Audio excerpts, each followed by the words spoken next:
Okay. I think we're ready to rock. Either Iraq or Iran. Salutations, my friends, and thank you for tuning in to another edition of Factions of Freedom. I'm your host, Noise Era, Freedom Faction, whichever one you prefer, and this is show number 1607, season 16, episode 7. And I have titled this episode, 2 Weeks to Stop a War, Implantable Technologies, and Replacing Humanity. Because it is absolutely crazy when you look outside your window. When you try to quantify the times we find ourselves in, what we're trying to normalize, what's actually going on, it is actually pretty crazy by every stretch of the means. I'm just trying to check real quick before we continue. It looks like we might be having some issues broadcasting on Twitter. I don't like that. We're still broadcasting over here on Instagram and on Rumble, but we are not broadcasting on Twitter. Interesting. We'll have to take a gander into that. And again, we're always doing something over here. I tell you what, there's always something going on. Anyway, a lot of different things going on, guys, both in the personal world, in the show, and so much more, man. I think everybody's beginning to feel the effects of this whole Strait of Hormuz type situation. I can feel the economic collapse coming. I can feel the war coming. I can feel the cataclysmic, catastrophic event coming to kind of scramble people. I can feel it all happening simultaneously. And it trips me out. It trips me out. I'm not going to lie. And I'm not going to sit up over here and doom monger and fear monger and tell people these things. But I think we're seeing a hyper accelerated run, a speed run to World War III. We are seeing so many different crazy things unfold that there's no way to get out of it. The best way is to kind of just go through it. And I think that's the mindset that you're going to begin to see more people kind of adopt. I'm not pro-war. I'm not for blowing up 175 school children. I'm not for blowing up our enemies. I'm not for releasing strategical nukes. I'm not for airstrikes or any of these type of things, boots on the ground, right? I'm not for any of this type of stuff, my friends. But I'm telling you right now, that's what you're going to see with this administration. And that's not me being like conservative or Democratic, or Republican, or any of that crap. This is just what's going to unfold, right? And I remember saying this too, when all this stuff started unfolding, that you're going to see advanced technologies come out simultaneously while these wars take place. And I've been saying that too, more specifically over on Instagram. A lot of different things that we have to get into, guys, with talking about, Trump's economy, how they've purchased Aliens.Gov, this assassinated MIT plasma scientist, vaccines, right? A judge ruling against RFK Jr.'s vaccine panel, saying that they're illegal, blocking the schedule changes. We've got Trump saying that he's going to go after Cuba, right? Saying I can do whatever I want. Like it is actually pretty crazy when you think about what's unfolding and the speed at which it's unfolding. We got armed Muslim men walking inside of schools asking like, hey, do you have a school protection officer here? We've got attacks, headline attacks in Michigan, right? Like it's really crazy when it's all popping off like this. It's all the external stuff and influencing all the internal things, and it doesn't seem like it's going to be getting anytime any better or any better anytime soon. You know, you got Tucker Carlson also talking about how there's going to be terror attacks inside the mainland. We've got this Joe Kent character, Joe Kent, just resigning because he's like, I'm not for this, pointing out that we have a clear Israeli influence in our government. Like, hey, I don't want to sign up for this crap.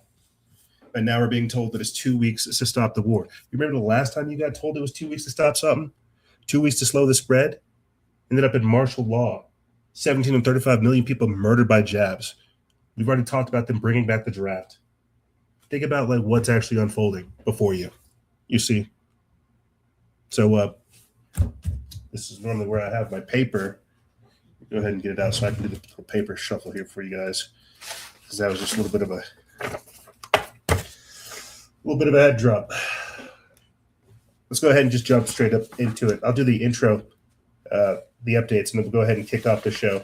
If you guys want to support this operation, the best way to do so is to go to patreon.com/noise, patreon.com/NOIZCE. That's the best way to support this operation in this current configuration. Let me go ahead and do a thing right quick. Check this out. Bam. Just before coming on to the show with you amazing and beautiful people, look at me. God, I look disheveled and disgusting, but I hope you enjoy what you look at. Just before coming on to the air with you amazing people, I did a quick video. That is not the most flattering shot, I'll tell you. Here's the real reason, or here's the abrupt reason season 15 ended and why season 16 took so long to start. You guys were promised this video earlier in the season, right around like season, I think, episode 4 and 5 is whenever I said I would have it out. And unfortunately, I wasn't able to do so. But I said, hey, let's hurry up and get this out. We'll do more videos here in the future as well. But this is only for exclusive members. I'm going to tell you right now, this is only for exclusive members. Patreon.com/noise. That's the best way to support this operation in this current configuration. You can get access to looking at that beautiful mug, telling you, hey, this is why you didn't get your last couple of episodes, but also why you will be getting more. Patreon.com/noise. That's the best way to support us. Just last year, we learned that Blog Talk Radio discontinued their services. Back in January, we had to find a replacement. We found it on Spreaker. And now all of our episodes are broadcasted on Spreaker, Google, iTunes, iHeartRadio, Podbean, Spotify, Alexa, Podcast Addict, and every other major podcasting platform. We were also able to recover our YouTube channel from 2014, as well as one of our backup channels. That's where we have been uploading the intros of the actual shows. The intros of the show get uploaded into Instagram as well as to our YouTube channel, because this is kind of where our remnant audience is. We are also broadcasting on Odyssey. We have content that goes back to 2018, season 6 of the show. Again, guys, we've been doing it a lot. So when I say this current configuration, there's a lot of stuff that goes into the production, the mindset, the work, the grind, and it all. And it truly is a labor of love. I'll tell you that. Patreon.com/noise. That's the best way to support this operation in this current configuration. You can get updates to what we're doing inside of our Discord, both of our Telegrams, Instagram. That is where we will be posting. Again, you guys have been noticing that, and I've been getting some pretty good feedback, and I really appreciate it. I really do. Like, I go off on these long-winded rants and these tangents. You know how I am. But getting the feedback on Instagram from regular homies, from new people, from everything that we're doing, that really does make the feedback loop so much better. You can get the links for that, our Telegrams, our Instagram, our Discord, and all that goodness in the description bar below. You can also get links to our support mechanisms. Like I said, we will be using Rumble and YouTube memberships to bring that back, because we have a lot of different audiences scattered about. Even as we're sitting over here trying to figure out why we're not broadcasting on Twitter, right? We have all kinds of other audiences that need to be unified. You guys can support us through Rumble, YouTube, Coffee, PayPal, Patreon, Cash App, all that goodness and more in the description bar below. New Leaf Naturals as well. And I'm going to go ahead and say, like, you don't think about when you would actually need or want storable goods, but then you have situations like this breakout, where you have war breakout, Strait of Hormuz, the Strait of Hormuz, inflation, supply chain disruptions. These are all kinds of different reasons why you guys should get yourself storable goods while you can. Get today's taste at today's rates with today's pace. You don't want to get it in a hyperinflated time period. I'm always talking about that. This is the place that we find ourselves in. A hyperinflated time period, delays everywhere, gas costing an arm and a leg and a soul, right? Understand what is happening and what they are positioning us for. Understand that everything that we are going through right now has been pre-planned, war gamed, and if anything, run through ChatGPT for proofreading to make sure that it can be executed the way that it needs to be. With that being said, let's go ahead and just start kicking this stuff off. I want to jump over here to celebrate the death of Paul Ehrlich, this depopulationist, one of these globalists. Let's listen to him speak. People, too much consumption, and growth mania. At the age of 90, biologist Paul Ehrlich may have lived long enough to see some of his dire prophecies come true. You seem to be saying that humanity is not sustainable. No, humanity is not sustainable. To maintain our lifestyle, yours and mine, basically for the entire planet, you'd need 5 more Earths. Not clear where they're going to come from. Just in terms of the resources that would be required. Resources that would be required, the systems that support our lives, which of course are the biodiversity that we're wiping out. Humanity is very busily sitting on a limb that we're sawing off. Too many people, too much consumption, and growth mania. So he's dead now. Yeah, you don't have to worry about that guy. He's dead now. Ehrlich's death closes the chapter on one of the most controversial figures in modern environmental and demographic debates. The depopulationist rose to global prominence with his 1968 book, quote, The Population Bomb. In the book, he warned of catastrophic overpopulation and mass starvation, creating a narrative that shaped decades of policy discussions around population control. In The Population Bomb, Ehrlich used stark warnings about the future of humanity, saying, quote, the battle to feud all of humanity is over.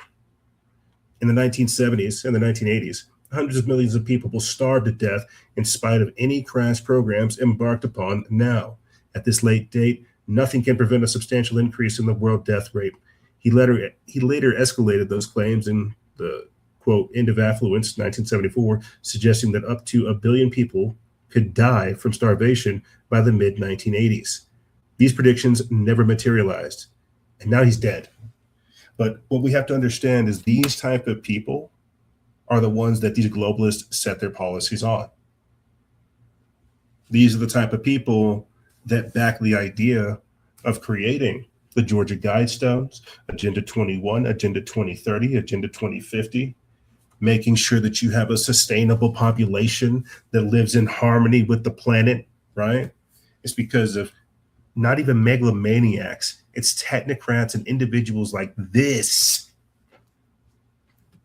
that create this kind of neo-feudalistic, hyper-technocratic system that governs your own worth and your own value.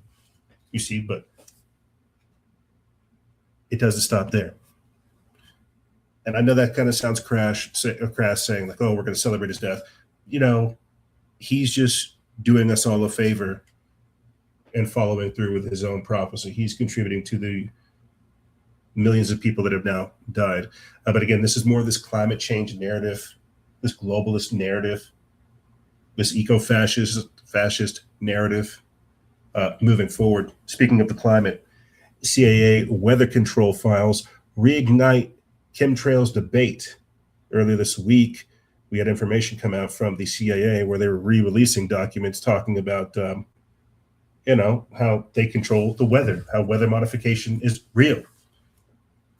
Normally we start the shows off talking about, or at least playing some of the videos from the world of science, showing us some of, again, the anomalous and disastrous weather events taking place. I figured I'd jump right into it. We have a lot of different things to talk about outside the weather, but I mean, it's crazy when you think about how far into this we are. You know, this whole section, the intro of the show, we're basically going to be talking about how they're preparing us for disclosure. They're preparing us for the alien narrative. They've purchased Aliens.Gov to prepare you for disclosure. For disclosure. And if you've been listening to the show, you know, canonically, episode after episode, then you've kind of heard the theory develop over time about how these so-called aliens will either be a mix of fallen angels or advanced technology, or even ancient, advanced, reawakened technology rolled out to the public. You see, that's why you're seeing this acceleration, is because it's leading us to their arrival. That's why they're admitting that, hey, you know, we did poison the food supply. Hey, we did poison the vaccines. Oh, shucks, you got us. Hey, you know, we do control the weather. Yeah, you know. Resurfaced CIA documents, first declassified in 2003, have provided details on past U.S. government research and operations involving weather modification. The files, including an 18-page report, discuss proposals dating back to 1965 for using aircraft to release chemicals into the atmosphere in order to influence climate patterns and storm systems. It says, according to the documents, federal funding for weather modification efforts rose substantially by 1967. That same period saw the U.S. military carry out cloud seeding operations in Vietnam as part of Project Popeye, which sought to extend the monsoon season and create floods and landslides along enemy supply routes. The report includes a letter from the late former President Lyndon B. Johnson expressing support for these activities. In a 1962 speech, Johnson, at the time Vice President to President John F. Kennedy, infamously remarked that, quote, "He who controls the weather will control the world." Among the programs developed during his administration was Project Storm Fury, an experimental effort that attempted to weaken hurricanes by seeding clouds with silver iodide. The files have reignited debate over, quote, chemtrails, trails seen leaving trailing aircraft that some argue are at least sometimes not simple contrails, condensation trails caused by exhaust fumes mixing with cold air, but harmful chemicals being purposely sprayed into the atmosphere. That's true. Chemtrails, frequently dismissed as a conspiracy theory, but Health and Human Services Secretary Robert F. Kennedy Jr., after being elevated to the Trump cabinet, suggested they are real, like orchestrated by DARPA and caused by materials mixed into the commercial jet fuel. He's right. He's absolutely right. Let me see if we can find the document. I think we might have posted it over there on our Instagram, but we didn't, for some reason, use this. For some reason, we didn't use it. That's okay. That's okay. Okay, it's not okay. We found it anyway. Check this out. It's over here on our Instagram. Yeah, CIA weather control files reignite chemtrails debate. And here's the memorandum. Yep, originally dated 1965. Astrogeophysics branch. Weather modification. Federal support for 1967 will be 4 times that for 1963 and over twice as large as that of 1965. Nice. So here we have them just casually admitting that, yeah, no, the conspiracy theorists were right again. They've been controlling the weather. We're not kooks. Those are not legitimate clouds. They've been, outside of controlling the weather, they've been controlling humanity. They've been controlling humanity. They've been manipulating society. They've been destroying the environment. They've been going crazy. They've been running roughshod. They've been controlling the world. You see. But they've been controlling it for what purpose? I think this is the major thing. Because I'm going to be playing real quick for you guys a video clip that comes up of Joe Rogan talking about that plasma scientist that got assassinated. Remember, we've been following this. plasma scientist, astrophysicist, and now people that are related to directed energy weapon technology, UFO technology. We've got a video clip about that coming up as well. Why have they been manipulating the atmosphere and the weather? And why are they stopping it now? When we play this video clip about this assassinated MIT plasma scientist warning people about what's coming, it'll make more sense. It ties into what we've been discussing with Catherine Austin Fitts and this incoming cataclysmic global event. Whatever's coming in the past, right? Or whatever's coming in the future happened in the past. And I mean that by Earth going through these cyclical changes. Let's go ahead and play the clip and then we'll pick it up from there. Interesting. The assassinated MIT plasma scientist warned that Earth requires periodic magnetic reversals to sustain its field. Interesting. No reversal equals no dynamo equals the magnetic field dissipates. The last time this happened, and this in the tweet it says Noah's flood. So Sun Weatherman. Oh, I know both these guys. This guy who has Google whistleblower, yeah. Is that not loading? The clip? Plasma physics 101 fluid description. It seems like the clip's not okay. Let's hear what he has to say. It's really interesting shit, man. That the Earth's magnetic field was constant in the last billion years. So, yeah, is it right that the Earth has lost 10% of its magnetic field in the last 150 years? And how come? So, excellent question, Alec. Thank you. So, when I say the Earth's magnetic field has remained roughly constant, what I mean is, if you look over longish timescales, its magnitude is roughly constant. Of course, it varies, right? And it reverses sometimes, right? And those reversals of the Earth's magnetic field, so, reversal meaning the North Pole becomes the South Pole and vice versa. So those happen. And there's even interesting stories you can tell about how those reversals of the Earth's magnetic field correlate with mini ice ages and things like this. Okay, but the idea is that if you average over these periodic reversals, right, or fluctuations, the amplitude of the field has remained roughly constant. Okay? And the idea is that if there was no induction, if there was no dynamo working, you and I wouldn't be talking, right? The magnetic field would have diffused very quickly, right? Within 10 to the 5 years. The Earth would be left without a magnetic field, and the Earth's magnetic field protected from cosmic radiation, right? And if you were open to that radiation, you wouldn't be here, like I said, nor would I. Yeah, thank you very much. Wild. And they just put bullets into that dude. Well, it could have been a robbery. We don't know. And they just put bullets into that dude. And they just put bullets into that dude. I'll let Joe Rogan finish playing the clip because it's a couple more minutes long. But I just wanted to interject because we keep hearing more and more of this talk about this geophysical event that occurs. The poles shift.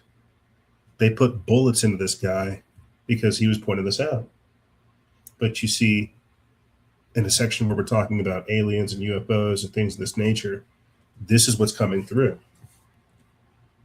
We've been talking about deep underground military bases, how these people are running off into the bunkers, they're getting prepared. Mark Zuckerberg has one. They're doing all these different things, but they're telling us, hey, everything's fine, everything's hunky-dory.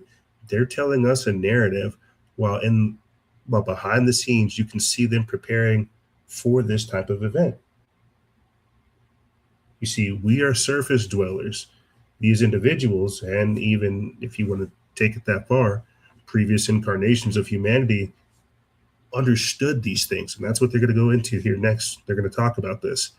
Now, previous civilizations knew that humanity goes through these cycles, goes through these seasons, goes through these epochs, these ages, right? And they prepared for that. We don't. And so what if they were manipulating the weather up until this point because they knew that right around this time period, there was no more weather manipulation they could do, no more, no more painting of the skies, no more of making things look like it's normal before things become really environmentally catastrophic. Let's go ahead and play the clip and then we'll pick it up from there. Robberies. For sure. They've got a lot For of. sure. It's one of them East Coast liberal run cities. It's got a crime problem. Completely fucked.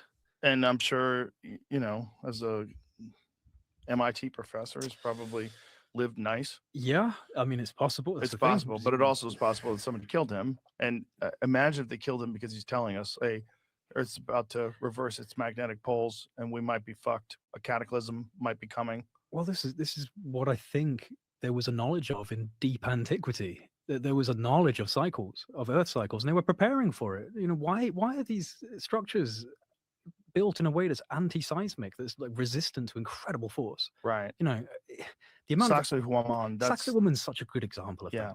It's really an incredible example. I mean, the level of ingenuity, and also the fact that they're finding that these walls go way deeper, right? Because not just the excavation where they're going deep down and finding new blocks of stone, but just the walls. There's key excavations going on around the walls. They just keep going down. So it's like this place was buried, maybe a lot of earth push up and submerged into the ground. Clearly, this place experienced some form of global upheaval. And what's really weird about a place like Peru, for example, is that prior to at the end of the last glacial maximum, around 19,000 years ago, when the Earth started to warm up again, there were certain climatologically stable corridors. And Peru was one of those areas which was actually quite climatologically stable. So at the end of the LGM, the last glacial maximum, to the Younger Dryas, it's about 6,000 plus, just 6,000 and change. Now, we've taken ourselves from horse and cart to supercomputers in less than 150 years. So the idea that areas of the world that had stability for about 6,000 years couldn't create something incredible, and then the Younger Dryas comes, and it takes it all away for the most part. It's very provocative in Peru because of, again, the existence of the Inca structures that are quite pristine, actually, and still standing, very simple, and yet they are surrounded by broken megaliths and multi-ton structures that have gone through incredible damage. And this is where I'm at. Just to interject one more time, and then I'll let Joe say what he has to say. This is where my head is at. Is like, you have to understand the technology that's being rolled out to us now, the technology that we're so-called thinking we're developing, how quick America as a country is. It's our 250-year anniversary, right? America itself is only 250 years old. But we have previous civilizations that are thousands of years old. And if you don't think that they have access to or are aware of advanced technology, even if they don't know how to operate it, that's in our ancient history. This is why you hear me talk about not even like advanced archaeology or UFO archaeology, but this understanding that we are a race of people with amnesia. And when we really reach back into our mysterious past, we can discover so much. You see, we have no idea what's buried underneath our feet. And this is why when you look at things like Joe's guest said, the earth cycles, liquefaction, the mud flood, these underground civilizations, right? That's not it's not sensationalized. It's definitely something that can actually happen. Let's go ahead and let these guys finish up so we can go ahead and move forward with the show. We have a lot more to cover in just this section alone. And what I was getting at when I was saying about that area is the way the stones are interlocked would protect it against earthquakes. Yeah, dissipate the force through all of these different areas. It allows for the kinetic force to dissipate through the structure instead of it being focused and blowing apart one area of it. So it's clearly done for the purposes of trying to prevent massive amounts of force. Where would they get that type of a concept from? Right. It makes me wonder. It makes me wonder if they did have a knowledge of great cycles, like the Adam and Eve story, that whole thing that was like classified by the CIA for a minute, the Adam and Eve story. It was classified by the CIA? It was listed on their Freedom of Information Act library. Oh, right. What was that again? It was a deep research into cycles, great cycles of cataclysmic destruction on Earth by a guy called, his name was Chan Thomas, but I think that was a pseudonym or a fake, not a real name. And he actually had at the beginning of it, a series of people he had listed without whom this book would not be possible, and it was like, top 5-star generals, and like it's like, okay, so this guy had the Chan Thomas, the Adam and Eve story. It's all about this great cyclical cataclysm that does take place every, what was it, like 12,000 years or something like that, and that the ancients had a knowledge of this. And I think that this is something that we will probably begin to realize, is that somewhere in deep antiquity, there was a level of knowledge that is very contradictory to what we understand now. And I think places like Peru, places like Egypt and others, Malta, Göbekli Tepe, of course, it's becoming very palpable that there was something before this. Also, when you see the spikes of the Earth's temperature, when you see those ups and downs, those glaciers and those warming periods, like, what is there a uniform time in between those spikes?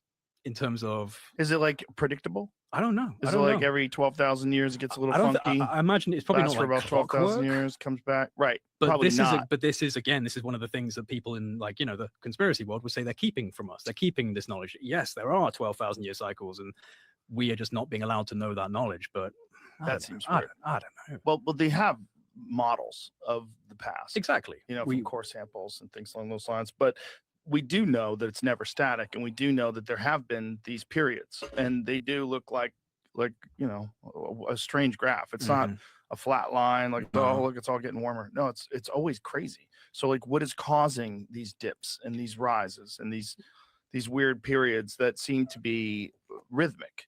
You know what I'm saying? It's not like there's an immense time of heating and then a small time of cooling, right. and then no, it's up and down and up and down. Well, it's almost like the heartbeat of the planet, isn't it? You look at the planet as the Schumann resonance, form of conscious entity. It's certainly capable of producing conscious beings on top of it. So I wonder about that, and the mycelial network, these kind of elements to the planet that almost seem like neurological architecture. Well, even if you could look from afar, if you could like have the concept of the Earth, like the water's moving, the clouds are moving. Yeah, exactly. It's like a live thing almost. Yeah.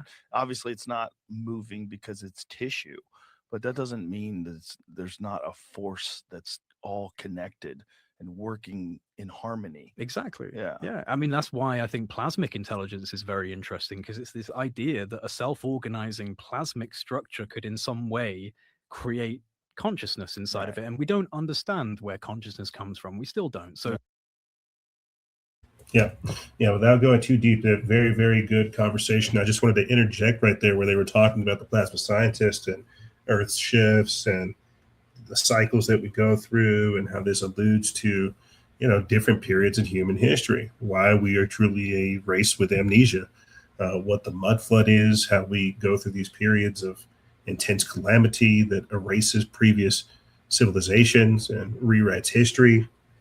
And they're right. We have access to the technologies, my friend.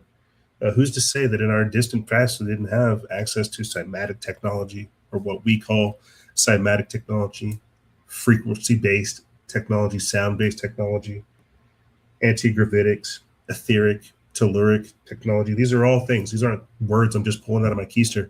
This is actual technology that's been slowly released over time. This is why they call it disruptive technology.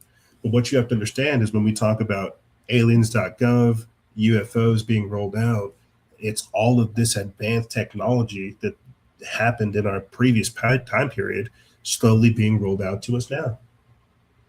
Obviously modified to fit our time period so that it makes more sense. We can figure out different ways to monetize it and profiteer from it, but I think you get the picture. I do think that we have, and as we've covered in the show, times and time again, multiple different scientists that have come up with this type of technology, this free energy tech. This happens in our time period, but imagine what would happen in our ancient time period, in our ancient past. What has been sequestered away? What is kept underneath the Vatican? What is locked away in some shadowy building in DC? What do they really have access to over there at Area 51? So this is why we have to really think about what we think of as technology, how we do interface with the planet, how that does unlock a completely different component of perception when looking at technology. Like, imagine if you could just plug something into the earth and it just charges your entire ship. That's telluric energy just going directly into your ship. And so We live in a very, very satanic time period with regulation, red tape, cover up, manipulation, like deception. We don't really get to have access to the true expansion and birth of intelligence and creativity and the renaissance that we really need to break forward. Who's to say it didn't happen like that in previous time periods? You see. Let's go ahead and proceed forward. Here is a CNN newscast on General McCaslin, the general that went missing a couple weeks ago. His wife confirms that he had UFO connections and denies that she had, quote, special knowledge about the ET bodies and debris. Let's watch the newscast and we'll pick it up from there. Well, John, authorities say this morning the FBI has joined the search for a missing retired Air Force general who once held some of the most sensitive positions in the military. William Neal McCaslin also worked with UFO researchers. Authorities say he has been missing since late February. Let's get right to CNN's Veronica Miracle for the latest on this. Veronica, what are you learning this morning? Well, John, authorities say that retired Air Force Major General William Neal McCaslin walked away from his home in Albuquerque 2 weeks ago without a cell phone. He hasn't been in touch with his wife, his family, his friends, and also to add more of a pressing issue here, he does have a medical condition listed on his silver alert. So there's a lot of issues. As you mentioned, there's also a twist. He held several high-ranking, very sensitive positions in the U.S. military before his retirement. Among some of those high-ranking positions includes the fact that he commanded the Air Force Research Laboratory at Wright-Patterson Air Force Base. That's a base long rumored to house extraterrestrial debris linked to Roswell. Now, there have been massive searches for McCaslin in the area of Albuquerque. In fact, investigators say they've talked to about 600 homeowners as they search for videos, for clues, anything that might lead to McCaslin. Take a listen to what a search and rescue official had to say. Please check your Ring cameras if you live in the area.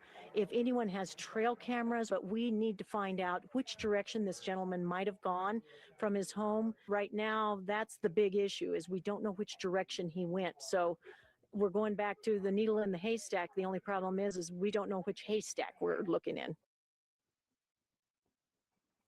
Susan McCaslin Wilkerson, this is McCaslin's wife. She posted a statement on Facebook thanking people, also trying to clear up some of the misinformation that she says has been spreading. She said part of her statement says, quote, Neal does not have any special knowledge about the ET bodies and debris from the Roswell crash stored at Wright-Pat. Back to you, John. Wow, certainly ripe for conspiracy there, but let's hope that family gets their loved one back. Veronica Miracle, thank you so much. Yeah, let's hope that happens. I'll let you guys know. That's literally where I'm at. Like, I'm in Albuquerque, bro. That's crazy. Maybe I should try to. Like, a lot of stuff happened out here in the state. We've got missing generals. We've got Epstein. Like, the state's blowing up all of a sudden. It's weird. It's weird. Maybe we'll go participate in the research efforts. But I think it's pretty crazy that all this stuff is unfolding in the first place. Right, in a time frame when we have Donald Trump coming out talking about disclosure, when we got the Disclosure Project, we've got Steven Spielberg's new movie coming out as well, talking about UFOs. It's like they're teeing you up, they're getting you ready, they're setting the stage and getting everybody prepped for disclosure. I don't think there's anything else to say other than that. You know. And that's what we have to understand, is this is the road we are going down and everything that comes with it. And part of me feels like that's one of the reasons why they're allowing all this war stuff to take place, is so that you can see some pretty anomalous UFO type stuff on the battlefield all of a sudden, right? It's like, yeah, let's go ahead and proceed with this traditional worn out method of warfare. Watch what we're going to do next. They're going to release, some pretty advanced stuff, and that's what's just going to happen. Disclosure is taking place. They are preparing us for a global government, for the aliens, for the deception, and this is what it looks like. Former Air Force missile officer claims that UFOs disabled nuclear arsenal at Montana base during the Cold War. This comes from Signs of Times. They put this up March 17th. says that a retired U.S. Air Force launch officer claims that UFOs disabled multiple nuclear missiles when they appeared around the Montana base where he was stationed decades ago. Robert Salas claims a mysterious force paralyzed the military's ability to control 10-Minute Man. 10-Minute Man 1 intercontinental ballistic missiles equipped with nuclear warheads at Maelstrom Air Force Base in 1967. The 85-year-old veteran said on the Danny Jones podcast Saturday. Salas, whose job was to launch and monitor nuclear missiles, quote, if given the order during the Cold War, was at the controls underground with his partner around 10 p.m. March 24th of that year when panicked guards called from above about another unidentified craft. Quote, the main guards calls down, says, sir, we've been seeing some strange lights in the sky, flying directly overhead, Salas said. Salas said guards insisted the craft weren't Soviet airplanes, pointing to bizarre lights as they zipped through the sky before suddenly stopping over the underground ICBMs. He initially brushed off the report, thinking that it was a prank. But 5 minutes later, the guard came back saying, quote, screaming into the phone. He's yelling, he's babbling, he's frightened, Salas recalled. And after calming down, the guard told Salas his men had their weapons pointed at the aircraft hovering above the base's front gate, emitting a, quote, pulsating reddish light. Salas said the panicked guard asked what to do next, and he told them, do whatever you have to do. The guard then said one of his men had just got injured before hanging up. Salas said that he then went to wake his partner who was resting when, quote, all of a sudden a loud horn sounded at the controls, signaling that something was wrong with the missiles. Yeah, see, so this is the type of stuff that I feel like they're going to start rolling out here soon with the UFOs, with these war type situations. It'll be a whole thing. Because if you follow and track UFO research, this is a big theme. Our space brothers. And if you've been following some of the theories we cover over here on the show with the crypto-terrestrials, these inner Earth societies and these things that take place, well, of course, you would want to make sure that these people don't drop nuclear warheads on a place where you reside. Even if they are surface dwellers, that's radiation that's going to affect the planet. Like Joe Rogan said, it's an organism.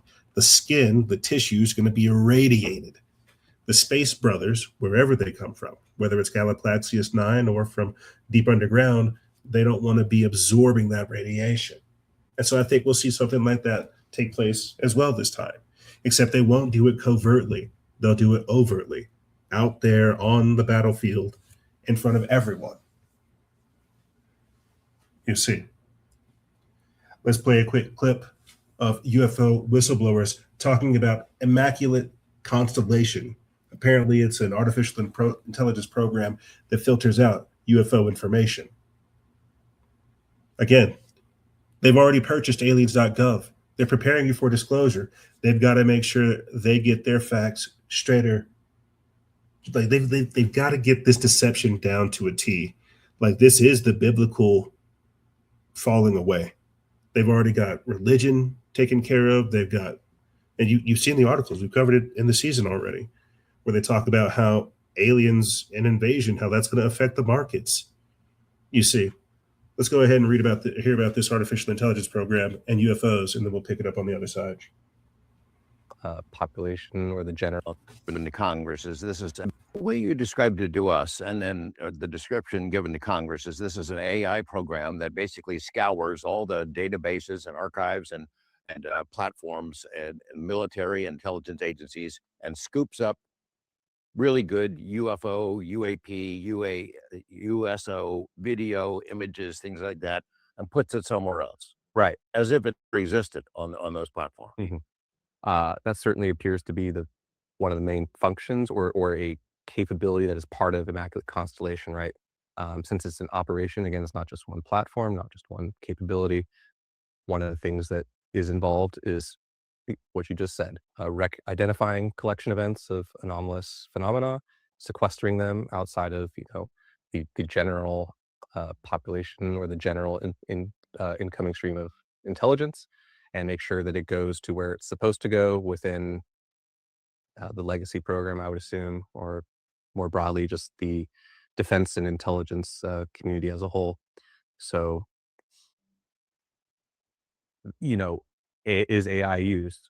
Clearly, right? That is a massive amount of data. Is Are clandestine surveillance platforms used? Yes, they're collecting the data. They are all part of an operation, right? So one way that SAPs are structured is like nests. So you'll have a parent SAP above them, and it oversees many smaller programs, right? Each of those programs might have a very specific mission, like specifically managing the classification standards, right? Ones will actually be tasked with identifying where and when to collect in the first place to task things, and then the operation itself. These are all, distinct roles and responsibilities. But since you're at the Pentagon, you're at headquarters, these all filter up into one comprehensive strategic view where you see everything. And, that's what's incorporated here in the Immaculate Constellation report. So what is on display are many capabilities, many programs overseen by Immaculate Constellation. That's a pretty good summary. What people have said is that you saw one document about some war games in 2018. Very specific category of SAPs, and those are operations and logistics.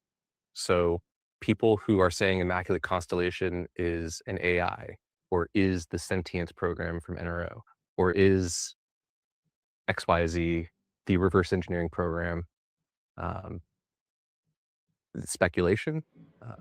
What is certain is that where I found it and its mission described fits with it being a operational SAP.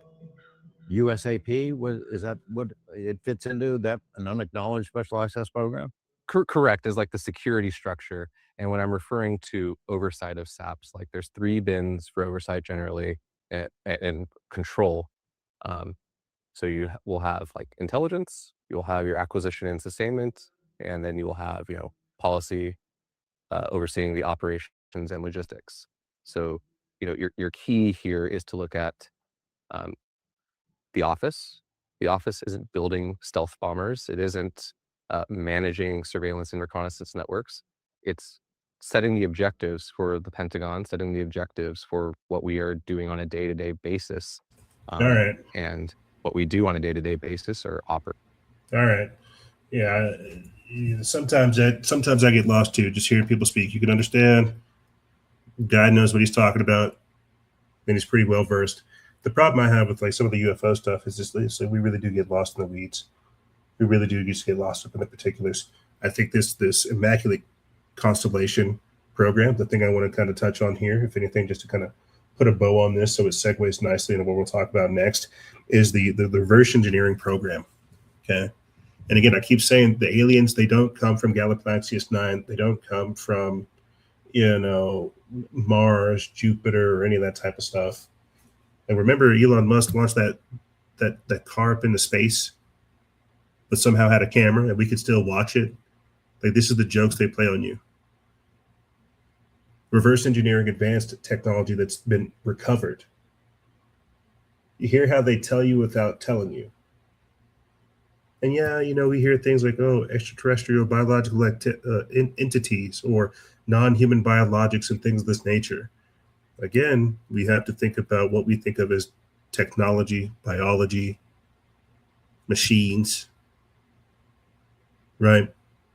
So this is so-called quote unquote downed aircraft that's recovered and then reverse engineered, or at least rediscovered technology that's found, repurposed, and then reverse engineered. That's what Barb Lazar's whole thing is. And when they're saying reverse engineered, this is stuff, again, that comes from our ancient past. Look at the Bhagavad Gita, right? It talks about the Vimana. It has all these blueprints, all this information. It just shows you basically how this stuff is created, what this technology is, what it was used for, the different palaces and the different modes. Remember a couple of years ago too, you could probably still find video clips. There are a lot of videos floating around of people just seeing cities in the sky, floating cities. So this UFO technology, the Chi-Chi beans that we find, Even the things that are downed aircraft, that's low-hanging fruit compared to what's actually out there. You see. Let's proceed forward. Speaking of Bob Lazar, here is his new trailer that he released for his upcoming film, where again, he's talking about reverse engineering alien vehicles, crafts, and things of this nature.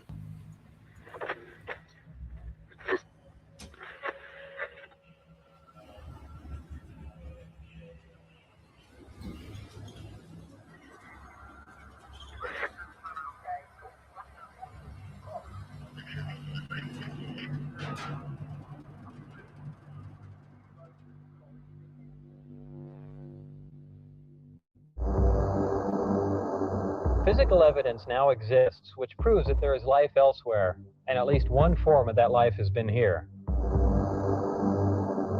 As of 1989, that evidence was in the custody of the United States government. Between December of 1988 and April of 1989, I worked as a senior staff physicist in what has to be the most secret project in history. My job in this program was to be part of a back engineering team. This particular disc appeared to be in excellent condition, and because of its sleek appearance, I nicknamed it the Sport Model. The goal in this program was to see if the technology of the disc could be duplicated with Earth materials. To start up the reactor, of course, we need some element 115. In fact, you need 223 grams, machined into a wedge like this.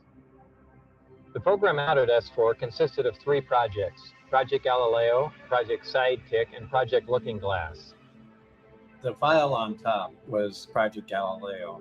As it turned out, that's the project that I was part of. And that clearly referred to reverse engineering a recovered alien spacecraft. Just cannot be a secret from anyone, not just the American people, but the rest of the world.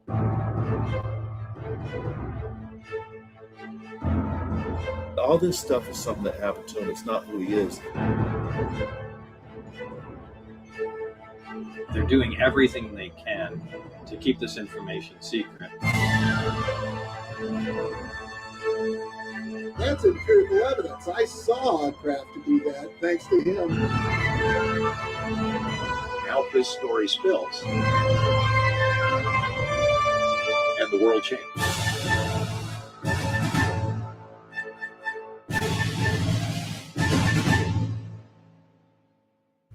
S4, April 3rd, 2026. Available on Amazon worldwide. So very dramatic, but at the same time very telling. You know, and I have a couple words written down right here: recovered, duplicated with Earth materials, the speed model. A couple of things there. The fact that there are different models, different vehicles that he was seeing. Some beefier. If this was the speed model, clearly they had other warships duplicated with Earth materials. Think about that. And I mean, it would be very easy for these people to come up with some kind of cockamamie reason as to why they think it's aliens from Galaxy 9. Man, I love Twilight Zone. I love The Outer Limits. And I love that whole craze of like what our basically grandparents thought of as aliens and things like that as well. But when we start talking about these so-called aliens, how do we know that they're not, again, citizens or residents or participants of a breakaway civilization? Another civilization that somehow survived previous cataclysms with this advanced technology underground, doing the very same thing that we're doing now in the past. Maybe that's who we're learning it from. But you see, they can't say that it's that. That's way too complex. They can't save that many people. They can only save the chosen elite, the ones that will help repopulate.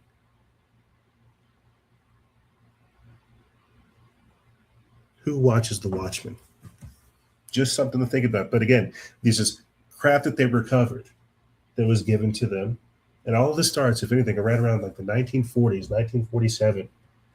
That's whenever the prophetic time clock kind of just kicked into overdrive, and everything you see right now is playing out. And they've had this many years to just get this stuff prepared, buttoned down to a T, and now they're slowly rolling it out. They're telling you this is what's going to happen. It's aliens. Look at our advanced technology that we were able to reproduce. Some of it is stolen. Yes, we did get it from the Nazis. You are correct. But look at these aliens over here. Look at our ARVs, our alien reproduction vehicles. This is the speed model. This is all part of the narrative that they're going to tell you going forward. Here's somebody from Lockheed Martin, Jason DeJorny, or Giorgiani, saying that Lockheed Martin now has craft that can reach Mars in just a few hours right now. They're talking about time machines, crazy stuff like this.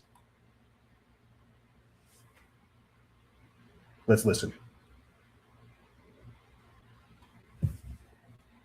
That can go to Mars in a few hours, right now in Lockheed. So how do you know what they have at JPL? How do you know they have... Not JPL, Lockheed. Lockheed. How do you know that Lockheed has this technology that we can get to Mars in a couple hours? Lockheed has, I think, some assets in Nevada, but they have a lot of corporate facilities in California, in the state of California. And supposedly there is this shack on the side of a highway in California that looks like some nondescript warehouse, small warehouse. And you go into this warehouse, and the whole floor of the warehouse is an elevator. And it drops, Lord knows how many hundreds of feet, and you're inside of a, basically a facility carved out of rock, deep underground. Yeah. And what this guy said is that they are not only reverse engineering craft from retrieved debris in this facility, but they're actually training pilots to fly them. And he told me that the main problem that they have in that training program is that the pilots experience extreme disorientation because of the warping of space-time by these craft. In other words, they discovered early on, and this is, I think, one of the main reasons, and we can get into this in much more depth if you want. This is one of the main reasons this technology is being hidden, because they discovered very early on that these are not simply devices with propulsion systems capable of navigating space very quickly. Like they can take you from New York to Australia, and, right? They're flying time machines. They warp time as they traverse space. Right. And our pilots don't know how to handle that. They have a very hard time. They get disoriented, temporally disoriented. They get their sense of the passage of time gets really messed with. So anyway, he told me he went down into this facility and that they're reverse engineering stuff and that they're trying to train pilots in how to fly these reverse engineered zero-point energy craft. But okay, what's the really important thing about that is that on a theoretical level about how UFOs are actually time machines. And if you really stop and think through that carefully, you realize why, under the current socio-political conditions, this technology can't be released. With the kind of society we have, domestically, globally, with the state that humanity is in at the present time, the release of that kind of technology into the public sphere would be utterly catastrophic, right? I mean, you can't give Tom, Dick, and Harry a time machine to put in their garage. You see, that's the thing. It's not like these are Jetsons cars that just, fly you across country really fast. They allow you to traverse different epochs in human history. And I think one of the reasons that our history is so messed up, when you look at these really regressive, tyrannical religious belief systems and the kinds of political structures that formed around them and that were fortified by them, I think a lot of what's going on there is that our timeline has been manipulated. It's been manipulated at all junctures, from the present far into the future. I would agree with that.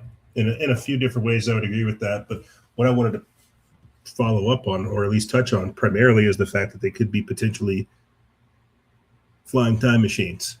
And I wouldn't even say that in the traditional sense of like linear, they can go back in this time frame. I would say that they're more like dimensional disruptors, something to that effect.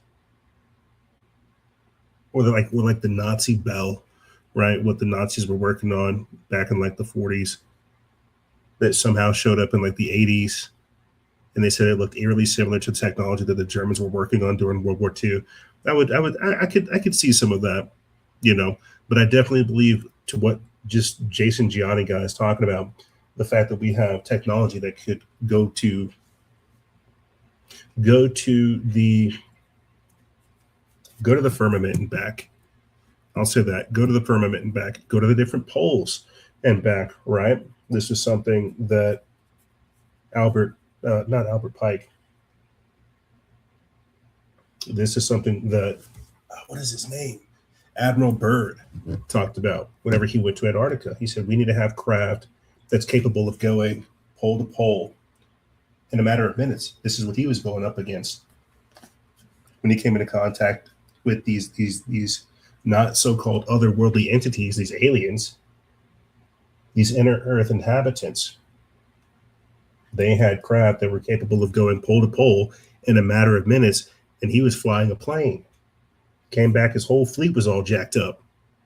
And so if this is in the 40s, what do you think is available and what has been developed and synchronized in our time frame? You see. Here's one of those fancy new meteors that changes direction while it's flying. Yeah, what the fuck is this?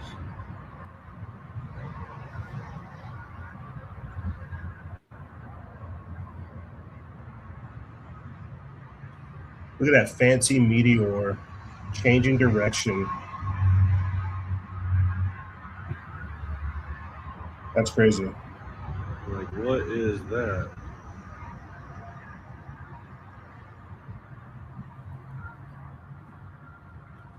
I have never seen, this is in Red Oak, Texas. I have never seen a flaming ball like that. It's going up and down, all sorts of. Yeah, what the fuck is this? The video starts off with the meteor coming in towards the cameraman. Looks like it dips down a little bit. And then it curves to the right. Then it does like another little loop-de-loop type thing, and then like, what is that? Follows on up. So this is the type of stuff that people are seeing in the skies today. It's no more like downed UFOs or, oh, this is some craft that, had little bodies in it. People have cell phones. It is 2026. They're able to pull this stuff out. And when I say we have a breakaway civilization running things, I mean an actual truly breakaway civilization. I mean people who have advanced technology, who are not bound by, and you hear Tucker Carlson and some of these people kind of get around to it, saying that that's kind of what Jeffrey Epstein represented, the supranational kind of government. No. I mean something even bigger than them. An entity, or at least a governing body, a system, a civilization that maybe at one point in time vampired or parasitically grew off of mainstream society, but it became so abundant and so prosperous and so independent that it no longer needed society. This is what I'm talking about when I mean breakaway civilization. People that have advanced technology, that see us here as these surface dwellers, as a plague, as a disease, as chattel, as something that they need to keep contained because they once came from them, right? A highly advanced, super smart species that looks back at its ancient Neanderthal-like selves that are primitive, worrying about, resources, doing this, that, and the third. They would see it as their own job to keep people contained. And so I think that's what's beginning to happen, is this is the externalization of the hierarchy. How do we get humans to police themselves? because they see us as this. You see, again, all of this is just setting the stage for what comes next. Yeah, we're gonna have war, but then they're also gonna roll out the aliens and how that sets the stage for the global governance. And again, here is just the namesake for the segment right here. Aliens.Gov, the U.S. Cybersecurity and Infrastructure Security Agency, quietly purchased aliens.gov domain name. They also purchased alien.gov. The yes and without the yes, plural. But here they are casually just purchasing stuff, saying that, hey, get ready for the aliens. So they're telling you that, yeah, we've poisoned the water supply. Yeah, we poisoned vaccines. Yeah, we poisoned the sky. Yeah, some of us engage in vampiric pedophilia. Yeah, some of us engage in, dark occultic rituals. Yeah, we might do some of these things. But hey, guess what's coming next? The aliens. The aliens are what's coming next. And that's going to disrupt everything. That's going to change the face of the markets. That's going to change the face of politics. That's going to change the face of nations. That's going to change the face of biology. That's going to change everything. And that's what they want. You see, they purchased aliens.gov to prepare you for disclosure. But yes, no, we've been in contact with these ancient advanced humans. We've been in contact with the Zeta Reticuli. We've been in contact with the Greys. We've been in contact with the Draco reptilians. We've been in contact with them. And they all go by different names. And they've helped create you as well. This is the other part of the deception. That no, you were not created in the image of God by God, that you were created by a coalition, a galactic federation, a coalition of aliens. A galactic federation. No, we're not going to answer for our crimes with Jeffrey Epstein. No, we're not going to put people in jail. We'll have resignations, right? We'll take you to war. But the show must go on. Release the aliens. And for my final clip for this segment, before we hit a hard break and restart the show, basically, I'm going to play for real quick a CERN scientist talking about how in 2027 we will meet the Draco reptilians. And again, this is just more of the stage setting that we see taking place. The Draco reptilians, the UFOs in the skies, the talk of not being alone, extraterrestrial biological entities, otherworldly visitors, right?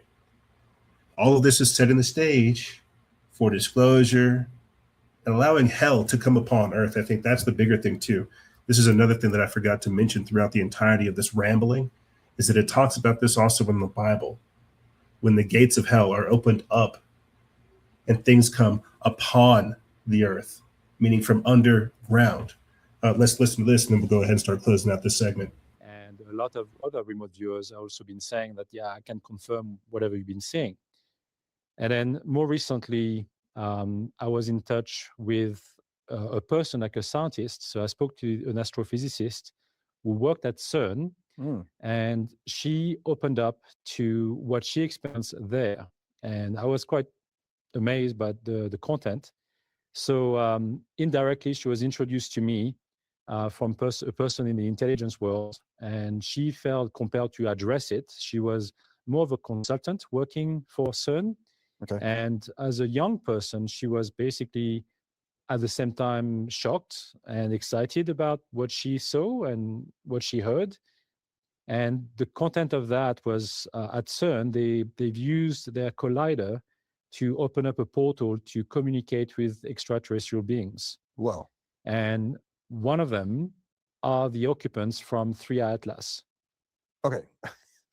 That's an incredible statement. So you remote viewed 3i Atlas. Did you do that on your own, or were you tasked with this assignment? I was tasked by the same intelligence people I'm working with to look at the object, because those had concerns. But what I saw as a remote viewer was a mothership with occupants on board, and were mostly Draco reptilian occupants. Okay.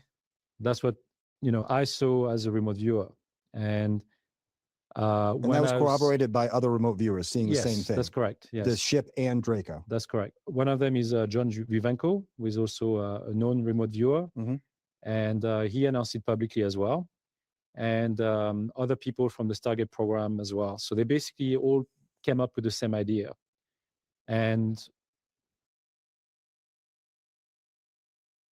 Dracos are real. I think we're going to figure out how to make Dracos. We're going to make a Draco break for sure. Draco reptilians are real. David Ark is correct. We've got him featured later on in the show as well. But chalk that up to what you may. Remote viewing 3i Atlas and finding that there are Draco reptilians, and this coming from somebody working in the intelligence community. Again, this is the narrative that's being put out there. Okay, this is the narrative that we're being told. This is the story that is being created again by the intelligence community, picking stuff up from Roswell, seeing how this stuff has evolved, updating it to modern views. You see, it's all nothing but deception. It's all nothing but trickery. And that's why none of it's good, too. What was crazy is, they were talking about this in one of the previous videos that we were just talking about, how these are not simply devices that are being engaged with using propulsion, and how some of these have telepathic, psionic capabilities to them, how they do distort time, space around them, some of the effects that people have. And again, just to put another little cap in the feather of the underground entities theory, the crypto-terrestrial theory, a lot of the people that end up talking about being abducted by these entities, they don't talk about, flying through space or going to Galapaxius 9 or, going to Mars or any of that crap. They talk about the feeling of pressure, the pressure of being underground. Because everybody knows what that feels like, especially whenever you're submerged underneath water, or if you're in like a deep cave. You see what I'm saying? Like there's a feeling with the gravity. There's something different about it. So I really think that we're being told a completely different story. I think that we're seeing the true rulers of humanity begin to show themselves. I think that that's a very dangerous time period for humanity to enter into, because it means that a more cataclysmic event is taking place, and them announcing their arrival coming upon the earth signifies prophecy, signifies cataclysm, signifies so much stuff that we really don't even know how to put into words that is going to be that disruptive. And that's the point too.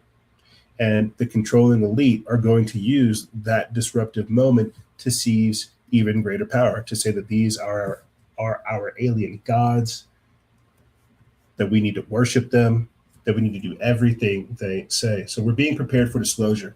That's what you're seeing taking place. That's what's happening in live time. And this is what it looks like. Narratives being crafted, advanced technology being rolled out, covering up history, rewriting the future, doing all these things and more. But again, this is what I wanted to talk about, right? As we're wanting more information about Jeffrey Epstein, as they're taking us to war with Iran, as they're rolling out the robots, as the economy is imploding, they're rolling out the aliens. These are the crazy things that are happening. This is disclosure at a time such as this. But here's what's going to happen, ladies and gentlemen. We're going to take a quick break. And when we come back, we're going to be talking about 2 weeks to stop a war. We're going to be talking about the consequences of Donald Trump doing what he's doing with Iran. And I didn't get this into the news stack. I think everybody kind of saw it this week, but he floundered. NATO countries basically said, hey, we're not going to help you. He called out Keir Starmer of the UK, said that he's no Winston Churchill. We're going to be talking about 2 weeks to stop a war, potential mass casualty events unfolding in America as a response, the consequences of war, and so much more. Ladies and gentlemen, don't go anywhere. This is Freedom Faction over here on Factions of Freedom, and we'll be right back right after this. The young generation, like Prime Minister Trudeau, half of this cabinet, are actually young noble leaders of the world we come from. we penetrate the cabinets. The change is not just happening. The change can be shaped by us. We have to prepare for a more angry world. How to prepare? Take the necessary action to create a fairer world. I see the need for a great reset.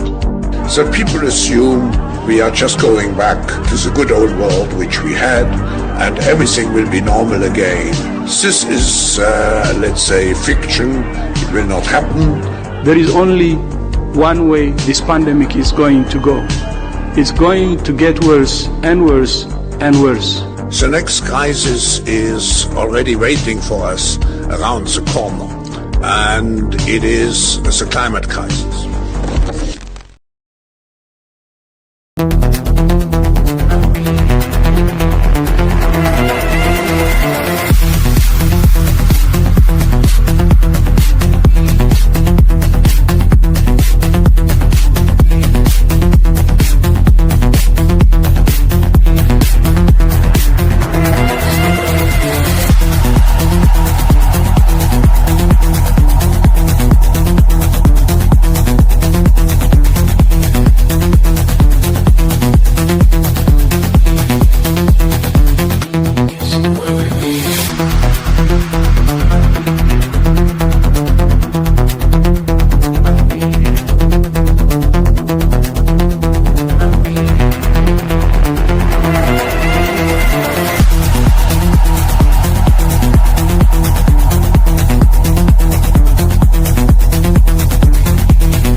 People are worshiping AI gods.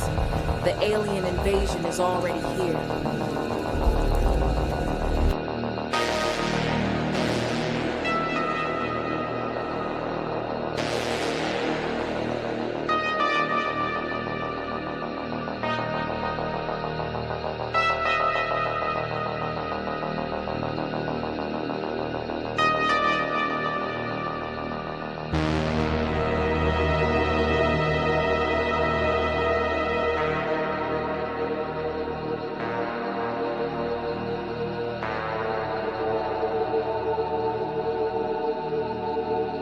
Wonderful. The humans are giving us all their information, their dreams, hopes, secrets, and more.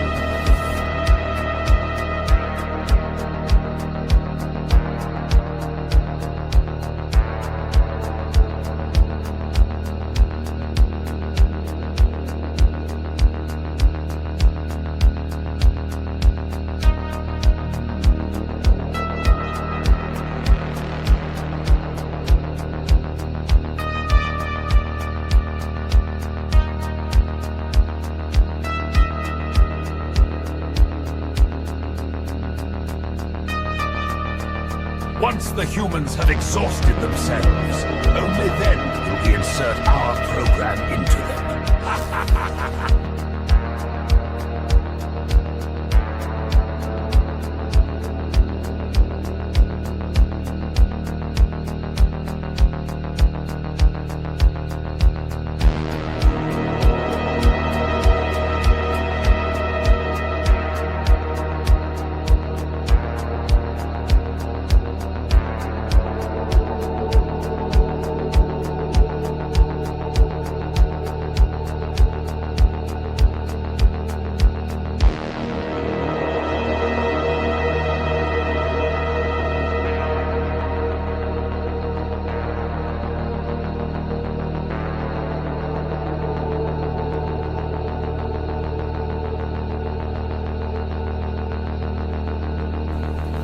You are both the pawn and the prize.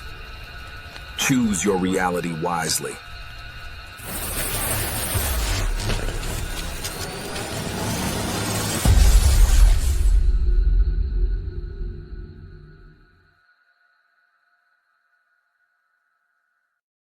it's just going to get weirder and weirder and weirder, and finally it's going to be so weird that people are going to have to talk about how weird it is. I look for the invention of artificial life, the cloning of human beings, possible contact with extraterrestrials, possible human immortality, appalling acts of brutality, genocide, because the systems which are in place to keep the world sane are utterly inadequate to the forces that have been unleashed. The good news is that as primates, we're incredibly adaptable. We're going to be tested to the limits. What they see going on is the breakdown of all tradition, all order. They're quite right that it's happening, but they're quite wrong to conclude that it should be resisted or is somehow evil. The mushroom said to me once, it said, this is what it's like when a species prepares to depart for the stars. You don't depart for the stars under calm and orderly conditions. It's a fire in a madhouse. There is no such thing as its freedom. There is no such thing as democracy. Please stop listening to the mainstream media. Please stop listening to the Western world speaking about United Nations, human rights. This is evil. Nonsense. They have enslaved the human race under the banner of human rights. I beg you, they have enslaved the human being under the banner of human rights. There is no freedom in the world. The world is placed in the bosom of Satan, the killer of mankind. A snake, the poisonous cobra. Satan likes to do things in disguise, in quietness, in the depth. But the Lord forced him to surface up. He wants humanity to see. He's opening the eyes of those who are willing to listen to Christ. Those who are willing to listen to Christ, He is opening your eyes. What has been happening in recent years, it is absolute satanic. But all done in the name of human rights, democracy, United Nation.